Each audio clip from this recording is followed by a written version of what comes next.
Hello, this is a recording on the module INV3702. In this first recording, I'm going to take you through study unit 1 of this module. The module is titled Fixed Income Analysis, and as the name says, it looks at assets which provide a fixed income. So it's a module with a lot of theory. It doesn't have a lot of calculations except for 1 or 2 study units. So mostly in this study unit I'm going to take you through, I'll be doing a lot of explaining. I think at most we might come across 1 calculation only. Okay. So I'll be reading the points and then briefly explaining wherever it's relevant for me to explain. So study unit 1 in this module is titled Features of Debt Securities. So a fixed income security can also be called a debt security, or a fixed income security can also be called a bond. Okay, so the first point, a fixed income security is an investment with a fixed interest payment. So if you're paying a fixed interest payment on any amount of money that you've borrowed, or if remember, these are INV modules, so we look at things from the point of view of an investor. So if you're receiving a fixed payment or fixed interest from your investment, we call that a fixed income security. Then the next point, a fixed income security is also known as a bond. As I've said, we also call a fixed income security a bond. And with a bond, the investor, known as the bondholder, gives money to the borrower, known as the bond issuer. Okay, so when we're talking about fixed income securities, namely bonds, we have 2 parties involved in the transaction. We have an investor, also known as a lender, who lends money or gives money to a borrower, also known as a bond issuer. Okay, so the investor is the bondholder. That's the one, that's the individual who loans money to an institution, usually a company. And then the company that borrows money is known as the bond issuer, right? So we call the company the bond issuer because the company writes out a certificate. So that certificate is known as a bond. So they give a certificate to the investor confirming that they have borrowed the investor's money. It's a legal certificate. So they confirm that they've borrowed the investor's money, and they also confirm that they will pay interest on the money that they have borrowed. Okay, so the borrower, known as the bond issuer, agrees to pay interest payments on the funds borrowed. Right, so the borrower will pay regular interest payments on the funds borrowed. These payments are known as coupon payments. So the payments that the borrower pays on the amount borrowed are known as coupon payments. The investor receives a certificate confirming that the borrower has borrowed money from the issuer, and this certificate is what is known as the bond, as a bond. So the name bond came from this certificate that the investor holds as confirmation that they gave money to a borrower. Okay, so there's a diagram here just summarizing that. We have investor and we have borrower. So the investor gives the borrower some money, and then the borrower gives the investor a certificate to confirm that they have the investor's money. So we call the borrower the bond issuer because they issue the certificate, and we call the investor the bond holder because they hold the certificate. But in between, before maturity, the borrower will also be paying interest payments known as coupon payments. So coupon payments on the bond are only paid for a certain number of years, and these number of years are known as the term to maturity. So this bond has an expiration, like the borrower can only borrow for a certain number of years, or a certain amount of time, and then after that they have to pay back the money that they borrowed. So the amount of time that the amount of time that an investor lends money to a borrower the time can vary. It can be less than a year, it can be more than a year. There are different maturities, but it's known as the term to maturity, the number of years until the borrower has to pay back the money that has been borrowed.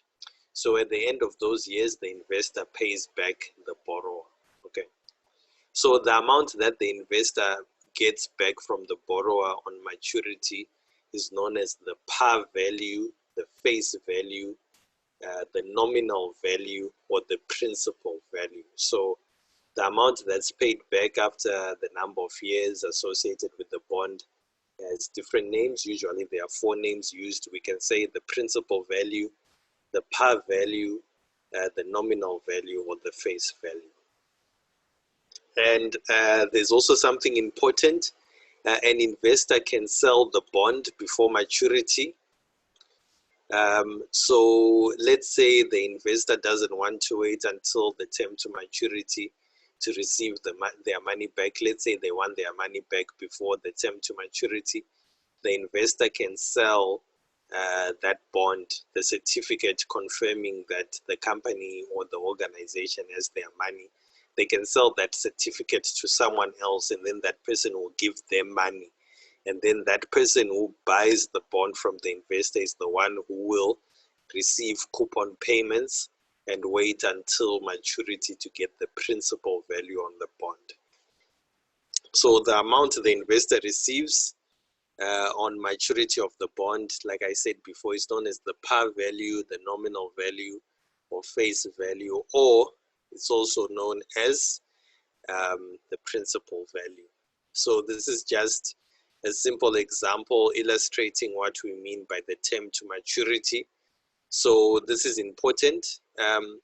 Let's say you issue a 20-year bond, right, at time 0. Let's say 5 years pass by. When we get to 5 years after you've issued the bond, it means there are 15 years left until maturity. There are just 15 years left until maturity. Those 15 years that are left until maturity are what we call the term to maturity. It's the number of years left until the bond matures. So if we were at time 0 and we want to determine the term to maturity, the term to maturity would just be 20 years, because there are 20 years until the bond matures. So the term to maturity depends where in time you are. It's just the number of years until the bond matures.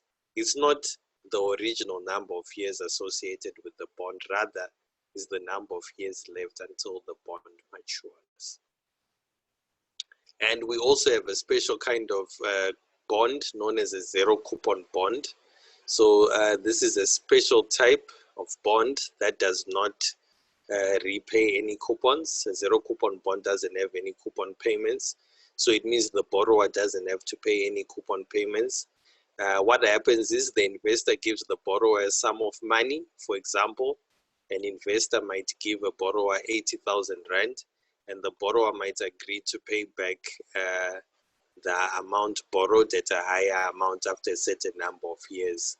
So the borrower might agree to pay back 80,000 as 100,000, maybe after 3 years or 2 years. It will depend in the setup of the bond and the particular terms associated with the bond. Right, so those are the basics with regards to bonds. The next thing you need to know about are some special features of fixed income securities. Sometimes bonds come with special features. You might have a fixed income security, a bond coming with some specialized features, right? So let's talk about some of the special features of fixed income securities. So some fixed income securities come with what we call a floating rate. A floating rate. Remember, we said that when a borrower borrows money from an investor, they have to pay coupons. they have to pay coupon payments, which are interest payments on the amount borrowed. And those coupon payments are based on a coupon rate, right? So sometimes, and that coupon rate usually it's fixed. For example, the coupon rate might be 7% on a bond that per year. That means the borrower will pay interest of 7% on the face value per year, right, on the nominal value. But sometimes we have a floating rate. With a floating rate, that coupon rate changes. It won't be fixed at 7%. It can go up to 8, 9, 10, 11, or it can go down. Like it can go up and it can go down to different percentages. When a bond has a floating interest rate, which is not, when a bond has a floating interest rate, which is not fixed, we call it a floating rate security. So here, we say a floating rate security has a floating coupon rate. The coupon rate is variable, right? With an ordinary fixed income security, the coupon rate is fixed, as I've just told you. So to calculate the coupon payment associated with the bond, we take the coupon rate multiplied by the par value. So usually, when it comes to a bond, we have a fixed coupon rate, and we calculate the fixed coupon payment by just taking the fixed coupon rate multiplied by the par value. But sometimes you might have a floating rate associated with the bond, which means our coupon payment would be the floating coupon rate times the par value, and the coupon payment will not be fixed. Okay, so a floating rate security can have a cap or a floor, and a cap is the maximum coupon rate that can be received by an investor on a floating rate security, whereas a floor is the minimum coupon rate that can be received by an investor on a floating rate security. So a cap, this is the maximum coupon rate you can ever pay. Actually, let's look at it from the point of view of an investor. A cap is the maximum coupon rate that you can ever receive on a floating rate security. And a floor is the minimum coupon rate that you can ever receive on a floating rate security. In other words, if you invest in a floating rate security, you'll never receive a coupon rate which is more than the cap. And if you get a floating rate security with a floor, it means you will never receive anything less than that floor, the minimum coupon rate. So a cap has an advantage to the borrower. A cap is an advantage to the borrower because it puts a cap on how much the borrower can pay, right? And a floor is an advantage to the investor because it specifies a minimum that an investor can receive. Remember, with a bond and a floating rate security, the borrower is paying interest to the investor, right? So the borrower will want to keep the interest as low as possible, and the investor will want the interest to be as high as possible. What a cap does, a cap limits how high the floating rate can rise. Like it puts a cap on how high the floating rate can go to. So this is an advantage to the borrower because it makes sure that the floating rate doesn't rise too high. Whereas a floor puts a minimum on how low the floating rate can fall to. So this is an advantage to the investor because it prevents the floating rate going too low. So there's an example here. Let's say we are told that the floor on a floating rate security is 5%, right? Let's say we are told the floor on a floating rate security is 5%. Let's say in year one, the floating rate is 12%. There's usually some reference rate that we use to determine the floating rate, and it's usually LIBOR, the London Interbank Rate of Borrowing, the rate at which banks borrow or lend between each other. So the floating rate might be based on LIBOR. In South Africa, I think it's called the JIBAR, or the JIBOR, the JIBOR, the rate of borrowing between Johannesburg and South African banks. So the floating rate might be based on those amounts, right? So if we say that the floor is 5% and then in year one is 12%, the investor will receive 12%, right? Let's say in year two is 8%, the investor will receive 8%. Let's say in year three it's 3%, the investor will not receive 3% because 3% is less than the floor. So it means in year three, the investor will receive 5%. 5% is the minimum floating rate that the investor will receive. Okay, so that's what we mean by a floor. A cap works the other way. Let's say we have a cap and we're looking at here is 1, 2, 3, and let's say these are the LIBOR rates or the GIBOR rates, right? The floating rate is based on these values, which are based on GIBOR, LIBOR. Eurobor is for European banks, LIBOR for London banks, GIBOR in South Africa for South African banks. So if we put a cap of 10% and we have a floating rate security which is based on LIBOR, let's say LIBOR is 8% in year one, the investor will receive 8%. Let's say it's 9% in year two, the investor will receive 9%, 10% in year three, investor will receive 10%. But if it's 12% in year four, because the maximum amount the borrower can pay is 10%, it means that the borrower will just pay that 10%. They won't pay 12% because 12% is above the cap. So that's how floating rates work. A cap just gives us the maximum rate payable, whereas a floor gives us the minimum rate payable. Okay. So there's a question in May, June 2018, question 5 in the multiple choice section. May, June 2018, question 5 in the multiple choice section. I'll just put that up on the screen to illustrate how this would work in reality. So here we go. A 5-year floating rate security was issued on 1 January 2008. The coupon rate formula was 1 year LIBOR plus 300 basis points with a cap of 10% and a floor of 5% and annual reset. The 1 year LIBOR rate on 1 January for each year over the security's life is provided below. So with this security, the floating rate was just not based on LIBOR only.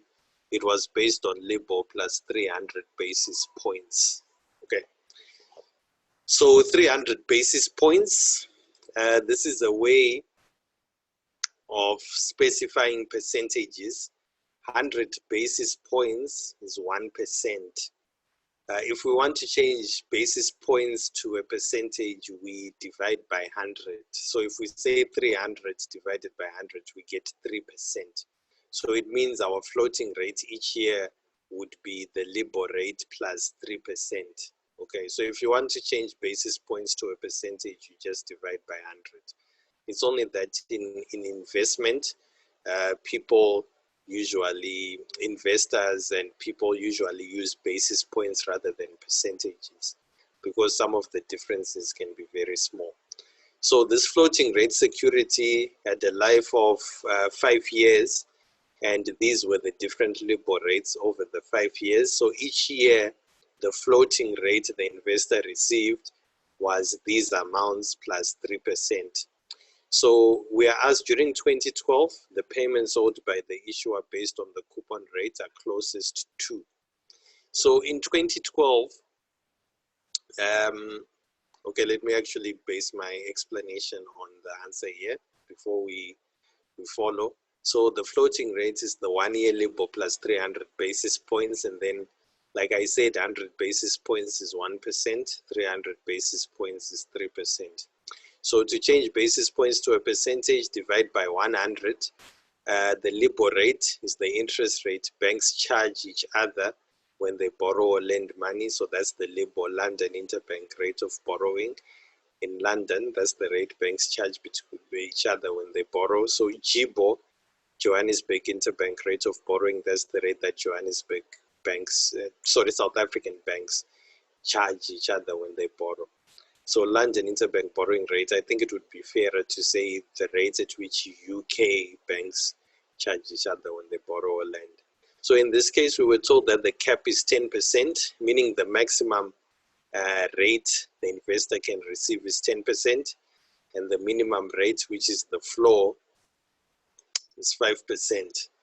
So over the life of the security, the LIBOR rates were as follows. So we were given these rates in the question: 3.5% in 2008, 4% in 2009, 3% in 2010, 2% in 2011, 1.5% in 2012, right? So we can determine the coupon rate in 2012 or in any other year by taking the LIBOR rate associated with the year plus 300 basis points.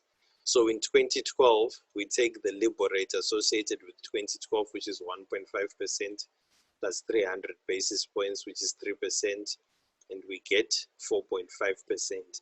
So this is the coupon rate associated with 2012. However, this coupon rate of 4.5% is less than the floor. The floor should be the minimum. This is the minimum that the investor can receive. Therefore, the coupon payment in 2012 is equal to 5% because this is the floor. We can never go below 5%. If we get an answer which is below 5%, we just take 5%.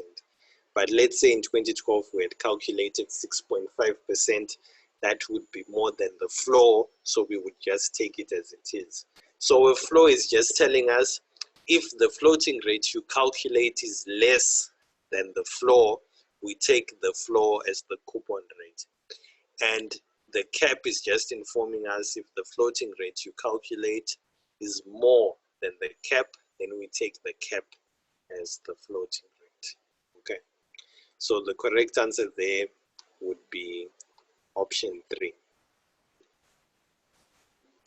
And then the next type of security, the next type of special feature that you need to know about associated with fixed income securities is a step-up note or a step-up security. So remember, we're talking about special features of debt securities. So with a step-up note or a step-up security, this is a bond whose coupon payments increase with time. For example, year 1, we might have 10% as our coupon rate, year 2, 12%, year 3, 14%. So as you can see, you might have a bond in which the coupon rate is specified to increase over a given number of years with a certain percentage. So that would be a step-up note. Remember, once we get the coupon rate, we multiply the coupon rate by the coupon payment. Sorry, once we get the coupon rate, we multiply the coupon rate by the par value to give us the coupon payment. So the step-up note, this is an advantage to the investor, the bondholder, because if a bond has a floor, it is less riskier to the bondholder. Sorry, this point should actually have come under comparing the floor and the cap, and I think we already talked about that.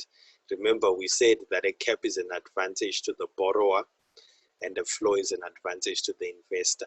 So it means that a cap is a disadvantage to the investor and a floor is a disadvantage to the borrower. It's important to know those advantages and disadvantages because they come up a lot in the exam.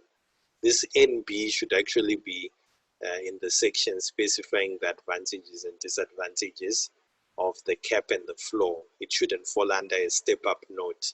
But a step-up note, of course, because the coupon rate is increasing with time, it would only make sense that this is an advantage to the investor because with time, the interest they are receiving on their investment in the fixed income security is increasing, right? The next and important special feature of a fixed income security is an amortizing security. So some securities, fixed income securities, are known as amortizing securities or amortizing bonds. Okay, so when we talk about an amortizing security, this is a security in which there are scheduled repayments of the principal. That is, the principal is not repaid at the end. Remember, originally we had said that with a bond, the borrower pays back the principal amount on maturity. So that's usually the arrangement, but sometimes you might have an amortizing security whereby part of that principal can be paid back over time. For example, if it's a 3-year bond, part of the principal might be paid after 1 year, another part might be paid after 2 years, and another part might be paid after 3 years to repay the balance. So part of the principal will be paid when coupon payments are being paid, and then the remaining balance is paid on maturity. So with an amortizing security, there are scheduled repayments of the principal. Okay, so with amortizing, principal can be paid with coupon payments before maturity of the bond, whereas with an ordinary bond, principal is only paid at the end of the maturity. So with an ordinary bond, the principal is only paid at the end, whereas with an amortizing bond or an amortizing security, the principal is paid over the life of the bond. So payment of the principal before maturity is known as a prepayment. So whenever you pay part of the principal before maturity, we say that you are making a prepayment. If you are a borrower, you are making a prepayment on the bond. So a bond in which part of the principal can be paid before maturity is known as a bond with a prepayment provision. Then the fourth special feature of fixed income securities is what we call a call provision.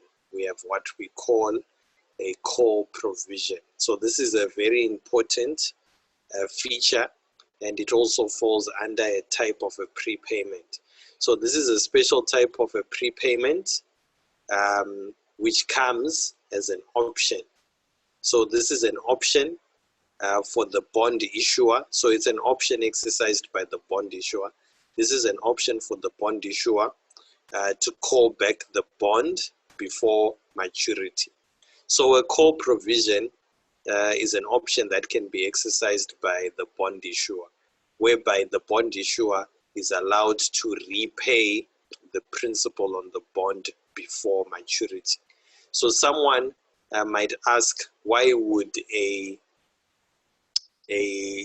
bond issuer, why would a borrower want to pay back the amount borrowed early? Why would they rather pay back the principal on a bond earlier than originally agreed?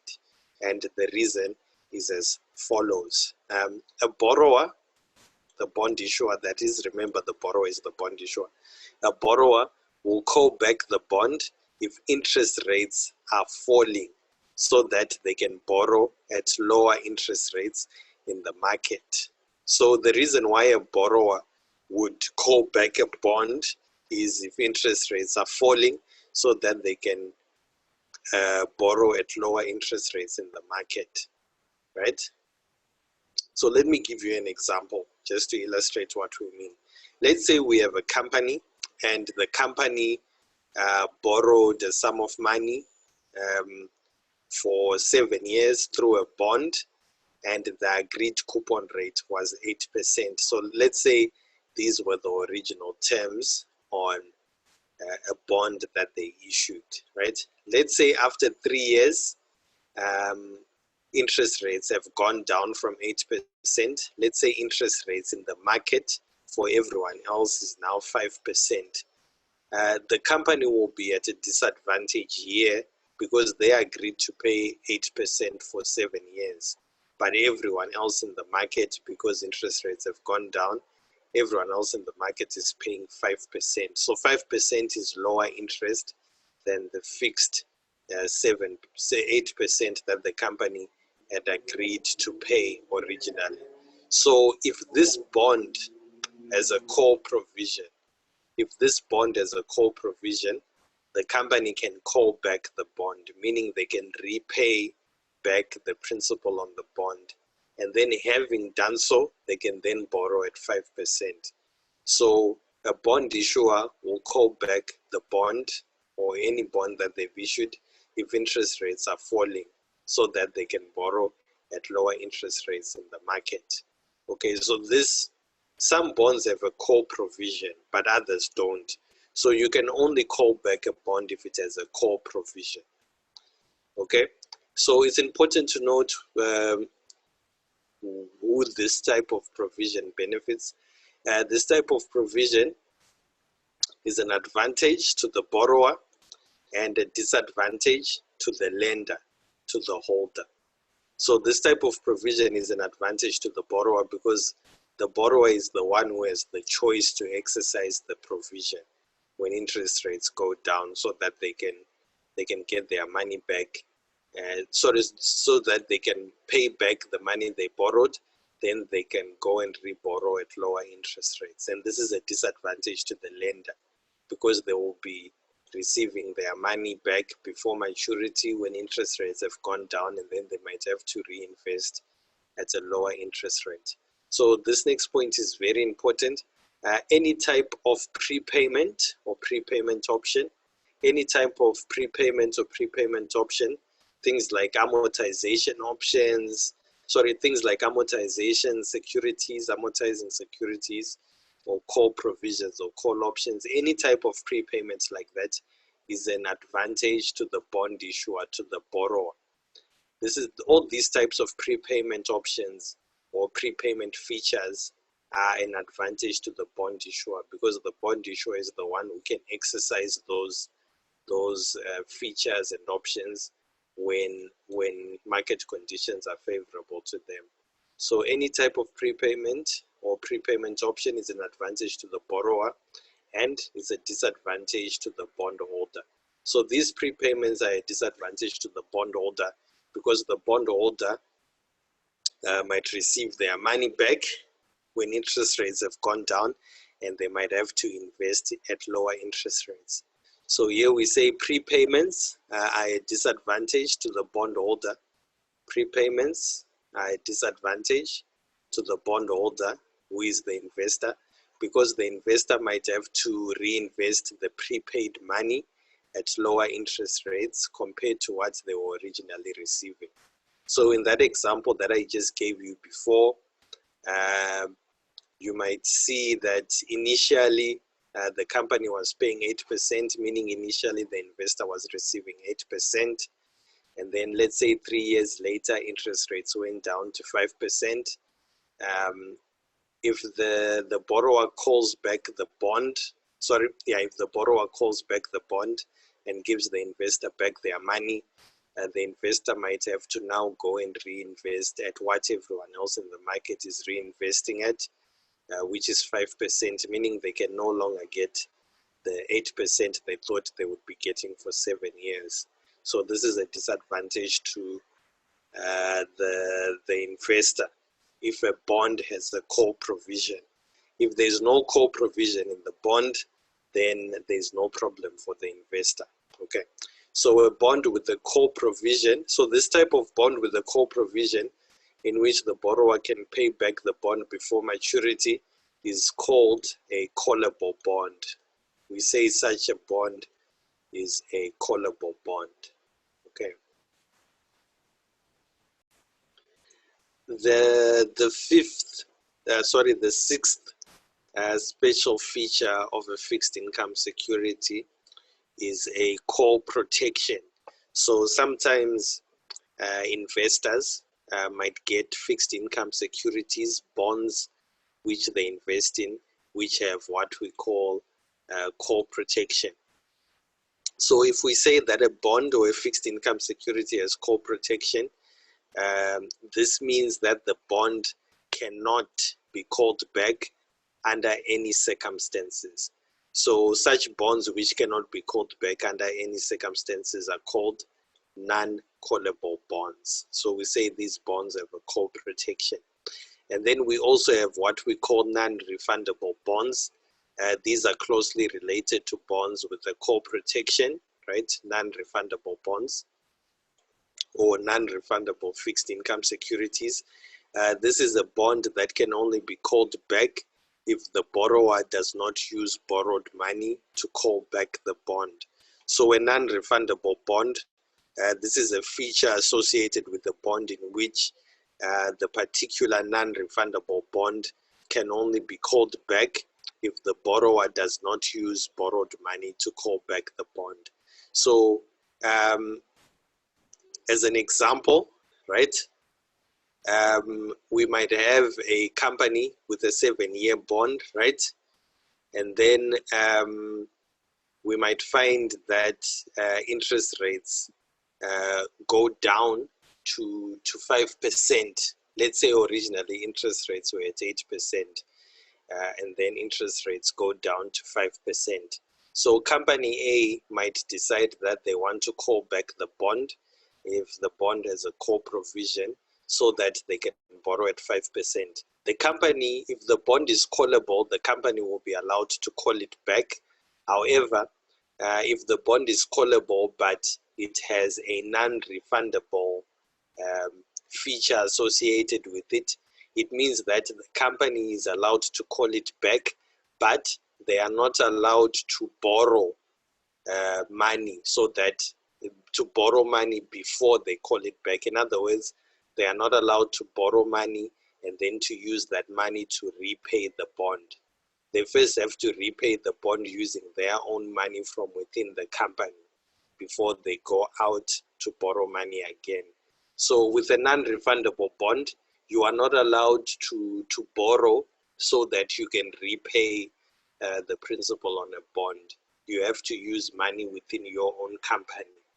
You are only allowed to borrow at the lower rate after you've paid back the principal you owe from within the company.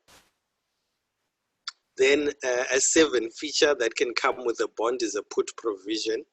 So this is an option to the investor to return the bond before maturity so that they can receive their investment. So this one is opposite to a call provision. With a put provision, the option is now with the investor, the bondholder.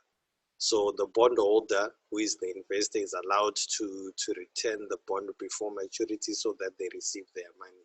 So the amount that the investor receives under the put provision is known as the put price, right? So when an investor decides to return a bond so that they get their money back, the money that they receive back when they return the bond using the put provision is known as the put price, right? And likewise, the amount that the borrower repays under a call provision is known as the call price. So if a borrower decides to call back a bond before maturity, the money that they receive, the money that they pay back is known as a call price, right? And the money that the investor receives under a put provision, if they return a bond before maturity, is known as the put price. Okay, so here's an example.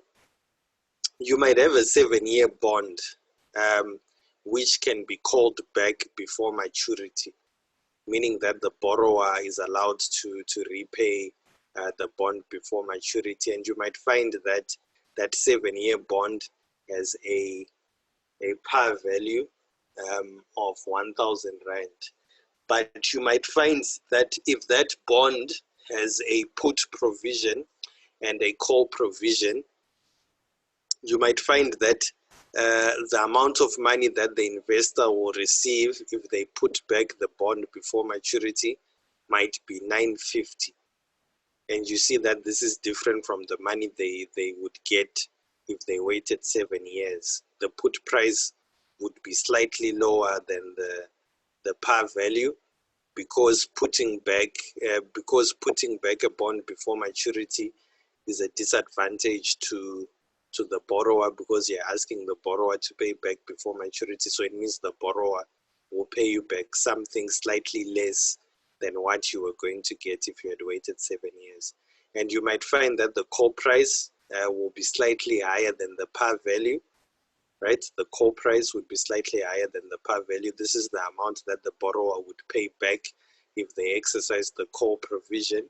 And it makes sense for the borrower to pay back something slightly more to the investor when they exercise the call provision, because they are inconveniencing the investor, so they would have to pay back something slightly higher than what they would pay back if they wait for 7 years. So under a put provision or a call provision, the amount paid back by the borrower and the amount received by the investor will not necessarily be equal to the par value that either party would pay and receive at maturity. Okay. So let's talk about when an investor would exercise a put provision. Remember, we said that a borrower would exercise a call provision when interest rates are falling so that they can borrow at a lower interest rate in the market if they pay back the amount that they've borrowed. But why would an investor put back a bond before maturity? And an investor would put back a bond before maturity if interest rates are rising. So an investor will exercise the put provision when interest rates are rising, right? So let's say originally the investor was receiving 10% over 10 years on a bond, right? Let's say after 3 years, for example, interest rates go up to 15%, such that everyone else in the market is receiving 15%. Whereas this investor is only receiving 10%. It would make sense for the investor to return the bond to the borrower to get their money back so that they can go and reinvest their money at 15% in the market to get what everyone else is receiving. So a bond with a put provision is known as a puttable bond, just like a bond with a call provision is known as a callable bond. Any type of put provision is an advantage to the bondholder and a disadvantage to the bond issuer. So a put provision or a puttable bond is an advantage to the investor because the investor is the one who has the option to exercise it. Whereas a callable bond, a bond with a call provision, is an advantage to the bond issuer because the bond issuer is the one who exercises it.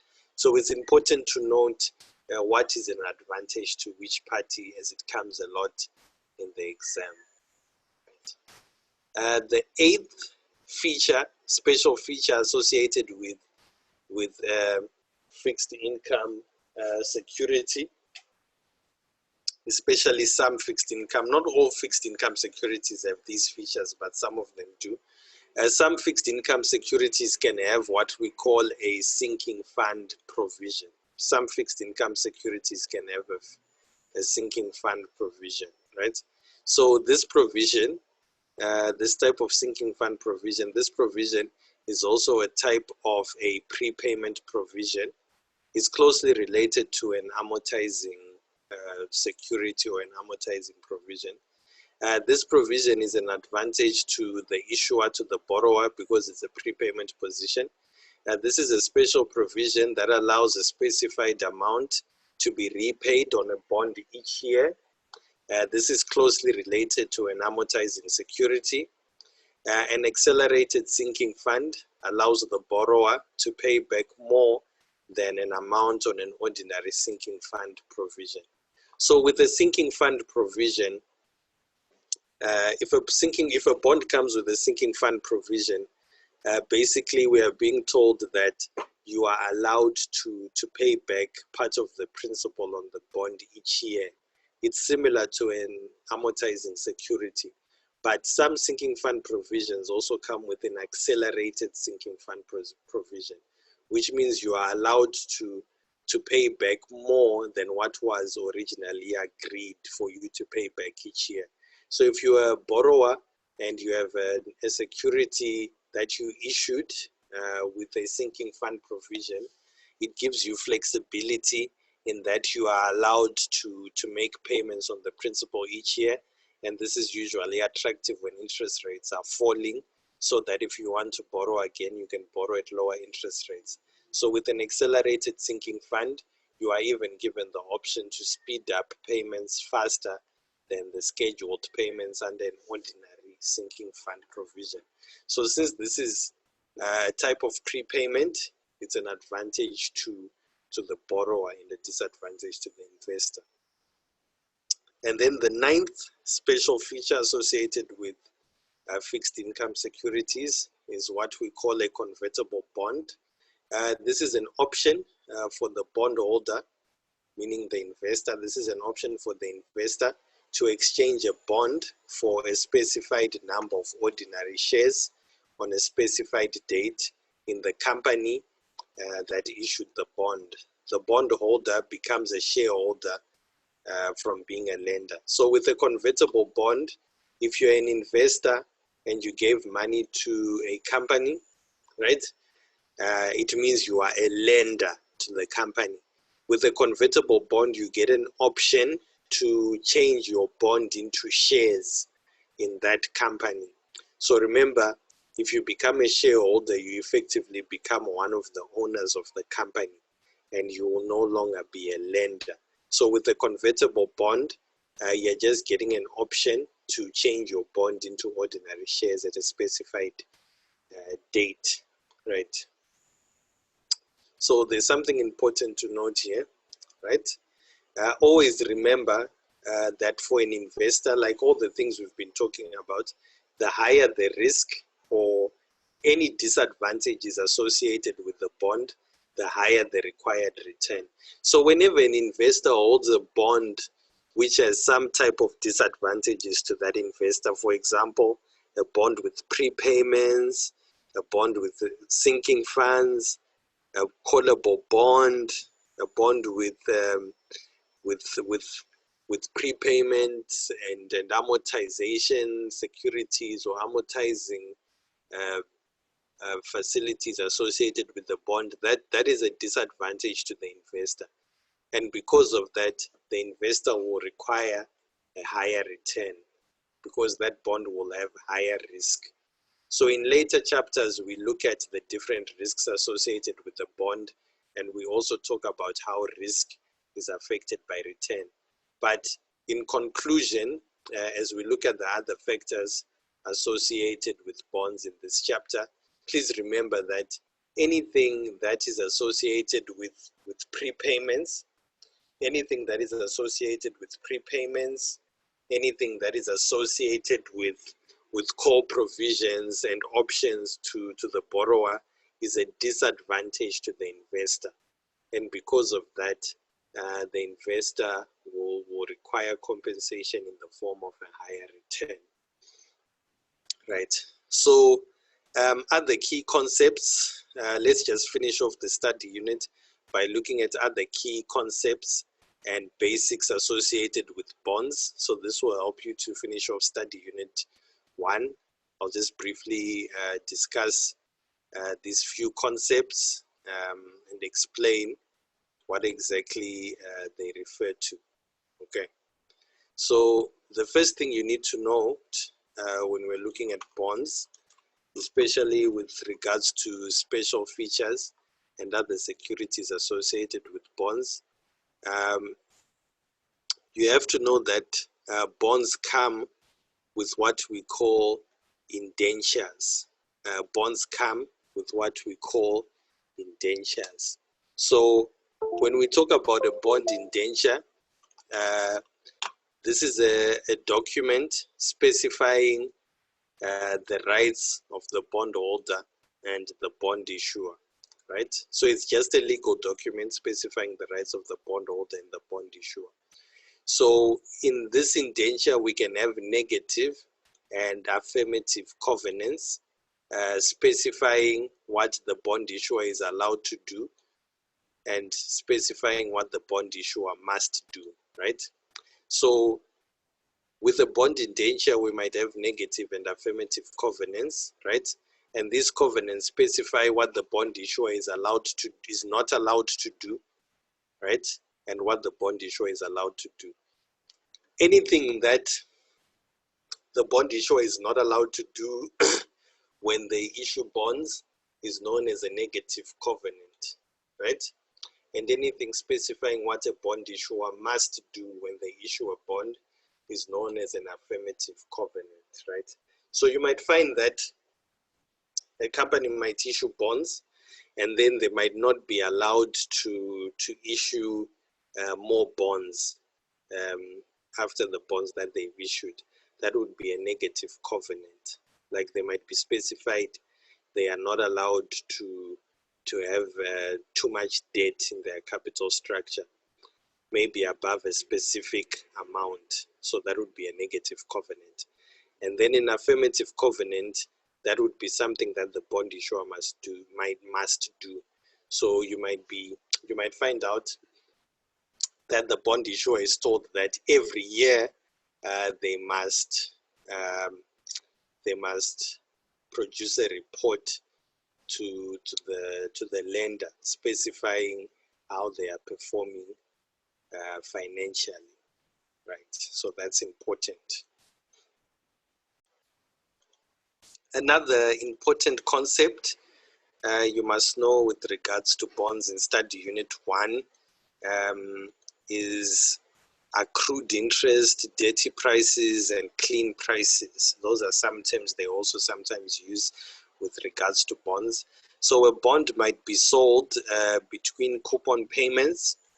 If a bond is sold between coupon payments, part of the coming next coupon belongs to the seller of the bond. This is known as accrued interest. Okay, so for example, let's say you are an investor and you own a bond, and let's say the bond pays annual coupon payments, right? So let's say you sell a bond during the second year. Let's say you sell the bond 6 months into the second year, right? So this is the third year. So let's say you're receiving coupon payments every year, and you decide to sell the bond 6 months into, actually it's the third year, between year 2 and 3. Let's say you've just received the second coupon, 6 months have passed, and then you decide to sell the bond, right? So there's a next coupon coming up, right? And part of this coupon that will be coming up belongs to you as the bond seller, because you sold the bond after 6 months. So during the 6 months over which you kept the bond before you sold it, some of the interest associated with the next coupon payment belongs to you. And the interest associated with the next coupon payment that belongs to you, because you sold the bond in between coupon payments, is known as the accrued interest, right? So when we're talking about the price of a bond, we can talk about the dirty price and the clean price. The dirty price of the bond is the agreed upon price of the bond plus your accrued interest as a bond seller, right?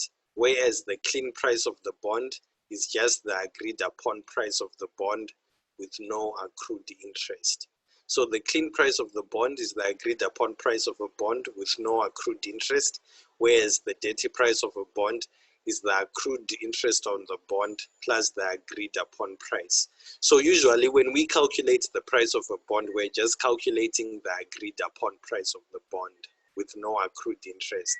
But if we decide to factor in the part of the next coupon payment that belongs to the seller, because they sold the bond between 2 coupon payments, which is called the accrued interest. If we add the accrued interest and the agreed upon price, we get the dirty price of the bond. And then the last thing you need to note in study unit 1 are the different methods of buying bonds, right? So besides a full cash purchase of a bond, investors can buy bonds using one of 2 methods. Let's say an investor wants to buy bonds, they can use one of 2 methods besides purchasing in cash for the full amount. There's margin buying and there's repurchase agreements. Let's briefly discuss those 2 as we finish study unit 1. So when an investor buys bonds on margin, this means buying bonds using borrowed money as part of the finance, right? So it means you borrow part of the money that you use to buy bonds. Law and regulation allows the investor to only borrow part of the amount, right? So let's say you're an investor and you want to to purchase bonds, you are allowed to buy the bonds on margin. So law and regulation might say when you buy bonds on margin, when you buy bonds using borrowed money, you are only allowed to borrow maybe up to 30% of the amount that you're going to purchase the bonds for. So 70% would have to be yours, and then maybe you can borrow 30% of the amount. So that would be buying on margin. And then the last way in which an investor can purchase bonds without paying the full cash price from their own pocket is a repurchase agreement, also known as repo agreements or a repurchase agreement. And this is an agreement in which a third party buys a bond.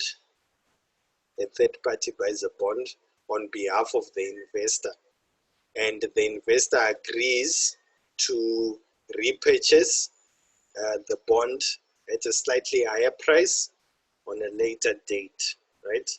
So a repurchase agreement in which me, for example, as an investor might want to purchase bonds, but I don't have money.